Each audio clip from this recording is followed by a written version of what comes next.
De l'Évangile de Jésus-Christ selon saint Luc, chapitre 2, versets 22 à 40. Quand fut accompli le temps prescrit par la loi de Moïse pour la purification, les parents de Jésus l'amenèrent à Jérusalem pour le présenter au Seigneur, selon ce qui est écrit dans la loi. Tout premier-né de sexe masculin sera consacré au Seigneur. Il venait aussi offrir le sacrifice prescrit par la loi du Seigneur, un couple de tourterelles ou 2 petites colombes. Or il y avait à Jérusalem un homme appelé Siméon. C'était un homme juste et religieux, qui attendait la consolation d'Israël, et l'Esprit Saint était sur lui.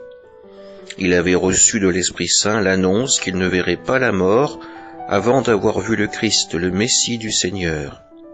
Sous l'action de l'Esprit, Siméon vint au temple. Au moment où les parents présentaient l'enfant Jésus pour se conformer au rite de la loi qui le concernait, Simon reçut l'enfant dans ses bras, et il bénit Dieu en disant « Maintenant, ô Maître souverain, tu peux laisser ton serviteur s'en aller, en paix selon ta parole, car mes yeux ont vu le salut que tu préparais à la face des peuples, lumière qui se révèle aux nations et donne gloire à ton peuple Israël. » Le père et la mère de l'enfant s'étonnaient de ce qui était dit de lui.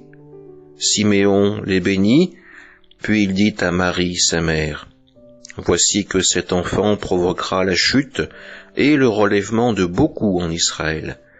Il sera un signe de contradiction. Et toi, ton âme sera traversée d'un glaive. Ainsi seront dévoilées les pensées qui viennent du cœur d'un grand nombre. » Il y avait aussi une femme prophète, Anne, fille de Phanuel, de la tribu d'Azer. Elle était très avancée en âge. Après 7 ans de mariage, demeurée veuve, elle était arrivée à l'âge de 84 ans.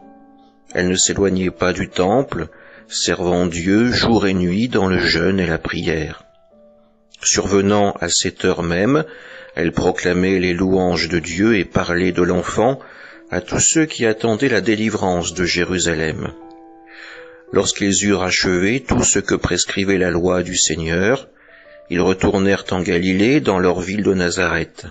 L'enfant, lui, grandissait, se fortifiait, rempli de sagesse, et la grâce de Dieu était sur lui. Acclamons la parole de Dieu. En ce jour où nous célébrons la Sainte Famille, nous recevons ce cantique de Siméon.